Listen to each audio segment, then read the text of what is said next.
Hey guys, so today I'm going to talk about my experience with surf this summer in the HWCU College of Electrical Engineering. So a little bit about me. My name is Edward Ellis. I go to Murray State University and I study engineering physics with a concentration in advanced physics. You can see me circled here with the cohort of all of the surf NREU students this summer. So a little bit about my faculty and mentor. My mentor is on the left. His name is Cody. My PI is on the right. His name is Professor Joel Harley.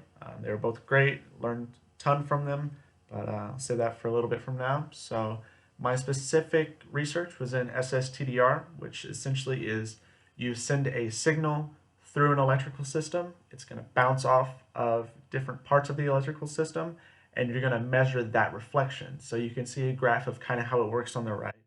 But the biggest idea is that we're going to measure the strength of these reflections, and that information is going to be compared to what we call a baseline, which is like the normal version of the system. And you can see a version of this on the right where we have not that many reflections up until about 100 meters from the SSTDR. And then we have quite a bit of reflection, and that can be a disconnect, that can be a ground fault, it can be a lot of different things, but depending on how that signal looks, we can actually figure out what the problem is and where the problem is. So there are some challenges though. It's very sensitive to initial conditions. If there are twists in the measurement wire, if the environmental conditions are different than normal, if the solar panels are wet, that's going to affect our measurements quite a bit.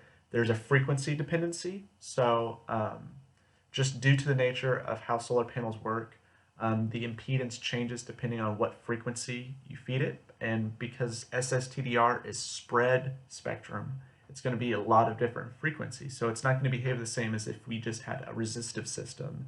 Environmental conditions, like I said, can be pretty important. So different temperatures, different humidities can all affect the measurement quite a bit. And analyzing the data directly from the SSTDR requires outside software. So prior to me coming and working on this research, a lot of time was put into developing software that could take data directly from the SSTDR to something like Excel or Python, something that we could use and develop our own methods with. So the setup itself was 24 solar panels that we connected up. We did a disconnect sequence where we took the MC4 cables, which is just the cables that connect the solar panels together. We would disconnect them, take a measurement, compare that to our baseline.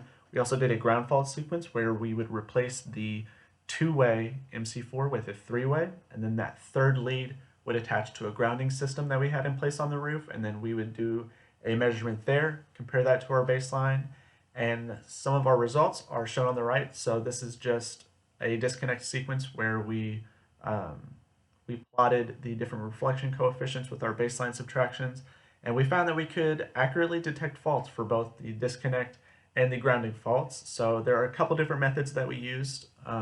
This is an example of one that we used on the right here, and as you can see, the peaks for each of these measurements, they shift as we go along different measurements. Each one of these colors represents a different measurement, and that's good because each solar panel is spatially a few meters, a few feet from each other solar panel. So we would expect that these peaks would shift.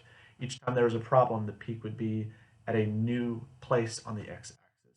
We also got a list of future variables that we can expand upon, such as different wire placement, different feed rates for how the SSTDR actually takes measurements, and different environmental conditions that we can test on in the future.